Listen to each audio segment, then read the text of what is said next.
জানাবো সারা দেশে প্রকল্প সংশ্লিষ্ট গাড়ির হিসাব নেওয়া হবে। ডক্টর ইউনূস সরকারের 2 মাস মনোযোগ বেশি সংস্কারে দ্রব্যমূল্য আইন শৃঙ্খলা নিয়ে এখনও অস্বস্তি। মাঝরাতে জাতীয় পার্টিকে নিয়ে সার্জিসের স্ট্যাটাস। জানাবো মশার ওষুধ ছিটানোর কর্মী পরিচয়ে পাসপোর্ট নিয়েছিলেন কাফি। সর্বশেষ থাকছে সচিবদের প্রতি প্রধান উপদেষ্টার 25টি নির্দেশনা। জানাবো সারা দেশে প্রকল্প সংশ্লিষ্ট গাড়ির হিসাব নেওয়া হবে। অন্তর্বর্তীকালীন সরকারের দ্বিতীয় জাতীয় অর্থনৈতিক পরিষদের নির্বাহী কমিটির সভায় 24,412 কোটি টাকার 11টি প্রকল্প অনুমোদন দেওয়া হয়েছে। অনুমোদিত প্রকল্পগুলোর মধ্যে 7টি প্রকল্পের ব্যয় ছাড়া মেয়াদ বাড়ানো হয়েছে বলে জানিয়েছেন পরিকল্পনা ও শিক্ষা উপদেষ্টা ডক্টর ওয়াহিউদ্দিন মাহমুদ। সোমবার প্রধান উপদেষ্টার কার্যালয়ে অনুষ্ঠিত বৈঠকে এই অনুমোদন দেওয়া হয়। পরে রাজধানীর শেরেবাংলা নগরের এনআইসি সম্মেলন কক্ষে পরিকল্পনা ও শিক্ষা উপদেষ্টা ডক্টর ওয়াহিউদ্দিন মাহমুদ সাংবাদিকদের ব্রিফ করেন। সভায় সভাপতিত্ব করেন প্রধান উপদেষ্টা একনেক চেয়ারম্যান ডক্টর মোহাম্মদ ইউনূস। এ সময় পরিকল্পনা কমিশনের সদস্যরা ও প্রকল্প সংশ্লিষ্ট মন্ত্রণালয়ের সচিবরা উপস্থিত ছিলেন।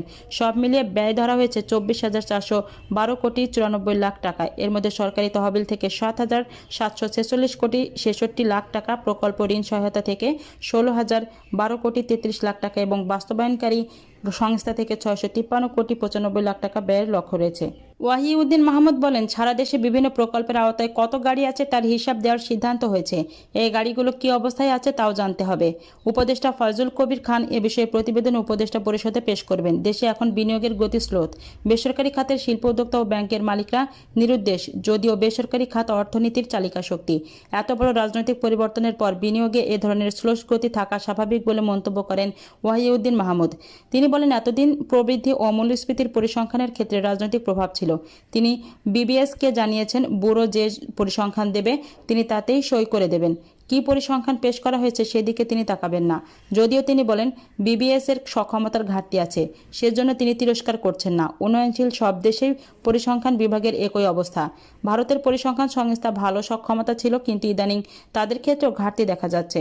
এ সময় বিশ্ববিদ্যালয়ের প্রসঙ্গে তিনি বলেন, একটি বিশ্ববিদ্যালয়ে 300, 400, 500 শিক্ষক আছেন। সবাই কেন ভিসি হতে চান আমি বুঝি না। তারা বিশ্ববিদ্যালয়ে পড়াতে চান না। দেশের বিশ্ববিদ্যালয়ের শিক্ষকদের ভিসি হওয়ার আকাঙ্ক্ষা নিয়ে এমন মন্তব্য করে তিনি বলেন, আমি তো ভিসি হতে চাইনি। এতক্ষণ শুনছিলেন সংবাদ শিরোনাম, এবার বিস্তারিত। ডক্টর ইউনূস সরকারের 2 মাস মনোযোগ বেশি সংস্কারে, দ্রব্যমূল্য ও আইন শৃঙ্খলা নিয়ে এখনও অস্বস্তি। শান্তিতে নোবেল বিজয়ী প্রফেসর ডক্টর মোহাম্মদ ইউনূসের নেতৃত্বাধীন অন্তর্বর্তী সরকারের 2 মাস পূর্তি হলো।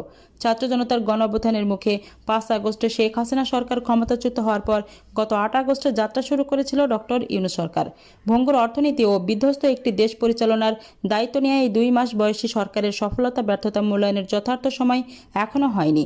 তবুও 2 মাসের বিশ্লেষক বলছে, এ সময়ে সরকার বেশি মনোযোগ দিয়েছে সংস্কারে। তবে নিত্যপণ্যের ঊর্ধ্বগতি এবং আইনশৃঙ্খলা পরিস্থিতি নিয়ে জনমনে এখনও অস্বস্তি রয়েছে। প্রথম 1 মাসে রাষ্ট্র সংস্কারে অন্তর্বর্তী সরকার বেশ কয়েকটি সাহসী সিদ্ধান্ত নিতে পেরেছে, যাতে নতুন করে স্বপ্ন বুনতে শুরু করেছে প্রায় হতাশ হয়ে পড়া জনগণ। সরকারের সংস্কার উদ্যোগে প্রতিফলন ঘটতে শুরু করেছে জনাকাঙ্ক্ষার। প্রথম মাস পূর্তি উপলক্ষে গত 11 সেপ্টেম্বর জাতির উদ্দেশ্যে দেয়া ভাষণে প্রধান উপদেষ্টা ডক্টর ইউনূস বলেছিলেন, আমাদের সরকারের প্রথম মাস কাটল, দ্বিতীয় মাস থেকে আমরা নতুন বাংলাদেশ গড়ার ভিত্তি হিসেবে নতুন শ্রমিক মালিক সম্পর্কের সূচনা করতে চাই। আরও অনেকে কাজ বাকি রয়ে গেছে। প্রথম মাসের কাজ হিসেবে শুধু প্রধান কাজগুলো করেছি, এর সঙ্গে রয়েছে আরও অনেক পরবর্তী কাজ। ওই ভাষণে তিনি আরও বলেছিলেন, আমাদের প্রথম মাসে আমরা যে গতিতে যে উদ্যম নিয়ে কাজে এগিয়ে নিয়ে যাওয়ার কথা চিন্তা করেছিলাম, হয়তো সেটা করতে পারেনি বাস্তব অবস্থার পরিপ্রেক্ষিতে। আমাদের দ্বিতীয় মাসে যেন আপনাদের মনে দৃঢ় আস্থার সৃষ্টি করতে পারি সেই চেষ্টা করব।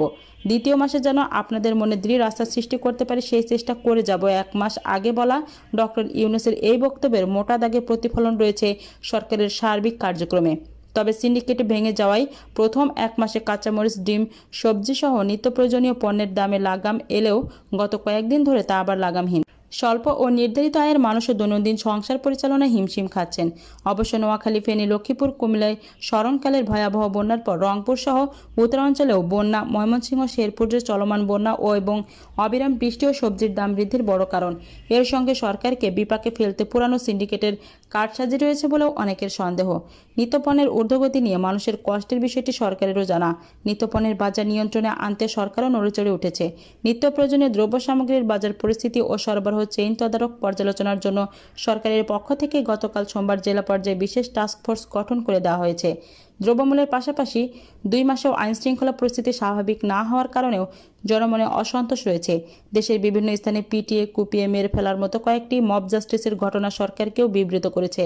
আইন উপদেষ্টা ডক্টর আসিফ নজরুল স্পষ্ট করে বার্তা দিয়েছেন, মব জাস্টিস কোনো মতেই বরদাস্ত করা হবে না। এ ব্যাপারে সরকারের অবস্থান অত্যন্ত কঠোর। যারা এসব ঘটনার সঙ্গে জড়িত থাকুক তাদেরকে আইনের আওতায় নিয়ে আসতে হবে। প্রধান উপদেষ্টা ডক্টর ইউনূসের সঙ্গে বিএনপি সহ বিভিন্ন রাজনৈতিক জোট দলের শনিবারের সংলাপেও দলগুলোর পক্ষ থেকে দ্রব্যমূল্য ও আইনশৃঙ্খলা পরিস্থিতি নিয়ে উদ্বেগের কথা জানানো হয়েছে। সরকার প্রধান হিসেবে দায়িত্ব নেওয়ার দিন 8 আগস্ট দেশে ফিরে বিমানবন্দরে ডক্টর ইউনূসও বলেছিলেন, আমার প্রথম কাজ হবে আইনশৃঙ্খলা পরিস্থিতি স্বাভাবিক করা। এ ব্যাপারে গত 11 সেপ্টেম্বর জাতির উদ্দেশ্যে দেওয়া ভাষণে প্রধান উপদেষ্টা বলেছেন, আইনশৃঙ্খলা পরিস্থিতির উন্নতির জন্য আমরা দিনরাত পরিশ্রম করে যাচ্ছি। উল্লেখ্য, আইনশৃঙ্খলার উন্নয়নে ইতোমধ্যে সরকার পুলিশ সহ স্বরাষ্ট্র মন্ত্রণালয়াধীন বিভিন্ন বাহিনীতে নতুন লোকবল নিয়োগের উদ্যোগ নিয়েছে। বন্যার কারণে ক্ষয়ক্ষতির পাশাপাশি দায়িত্ব গ্রহণে টানা 2 মাসে সরকারের কার্যক্রমে ব্যাঘাত ঘটিয়েছে দাবি আদায়ে বিভিন্ন স্থানে আন্দোলনের ঘটনা। বিশেষ করে বিভিন্ন স্থানে তৈরি পোশাক শিল্পের শ্রমিকদের বিক্ষোভের ঘটনা ছিল উল্লেখযোগ্য। কারখানায় ভাঙচুর, অগ্নিসংযোগ ও লুটপাটের ঘটনা সামাল দিতে এখনও ঘাম ঝরাতে হচ্ছে সরকারকে। গতকালও কয়েকটি গার্মেন্টস কারখানায় শ্রমিক বিক্ষোভের ঘটনা ঘটেছে। এছাড়া ডিসি নিয়োগকে কেন্দ্র করে সচিবালয় আন্দোলন, সরকারি চাকরিতে প্রবেশের বয়স বৃদ্ধির দাবিতে আন্দোলন সহ বিভিন্ন আন্দোলন মোকাবেলা করতেও বেগ পেতে হচ্ছে সরকারকে। ডক্টর ইউনূসের নেতৃত্বে অন্তর্বর্তীকালীন সরকারের যাত্রা শুরুর পর থেকেই সংস্কার ও নির্বাচনী রোডম্যাপ নিয়ে কোনো রাজনৈতিক দল জোটের সঙ্গে মতপার্থক্য দেখা দিয়েছে। শনিবার সংলাপেও এই মতপার্থক্য ছিল দৃশ্যমান। সংলাপে সরকারের কাছে নির্বাচনের রোডম্যাপ চেয়েছে বিএনপি, অন্যদিকে জামাত ইসলাম বলেছে তাদের কাছে 1 নম্বর অগ্রাধিকার হচ্ছে সংস্কার। 11 সেপ্টেম্বর জাতির উদ্দেশ্যে দেওয়া ভাষণে প্রধান উপদেষ্টা ডক্টর মোহাম্মদ ইউনূস প্রাথমিকভাবে 6টি সংস্কার কমিশনের ঘোষণা দেন। নির্বাচন ব্যবস্থা সংস্কার কমিশনের প্রধান হিসেবে ডক্টর জানাবো মাঝরাতে জাতীয় পার্টিকে নিয়ে সার্জিসের স্ট্যাটাস। অন্তর্বর্তী সরকারের প্রধান উপদেষ্টা ডক্টর মোহাম্মদ ইউনূসের সঙ্গে জাতীয় পার্টির সংলাপ প্রসঙ্গে মন্তব্য করেছেন বৈষম্য বিরোধী ছাত্র আন্দোলনের অন্যতম সমন্বয়ক সার্জিস আলম। রোববার মধ্যরাতে সামাজিক যোগাযোগ মাধ্যম ফেসবুকে একটি পোস্ট দিয়েছেন তিনি। ফেসবুক পোস্টে সার্জিস লিখেছেন, জাতীয় পার্টির মতো মেরুদণ্ডহীন ফ্যাসিস্টের দালালদেরকে প্রধান উপদেষ্টা কিভাবে আলোচনায় রাখে। এছাড়াও জাতীয় পার্টিকে সংলাপে আমন্ত্রণ জানালে কঠোর বিরোধিতা করা হবে বলে হুঁশিয়ারি উচ্চারণ করেছেন বৈষম্য বিরোধী ছাত্র আন্দোলনের অন্যতম সমন্বয়ক হাসনাত আবদুল্লাহ। গত রাতে নিজের ফেসবুক পেজে এই পোস্টের মাধ্যমে এই হুঁশিয়ারি উচ্চারণ করেন তিনি।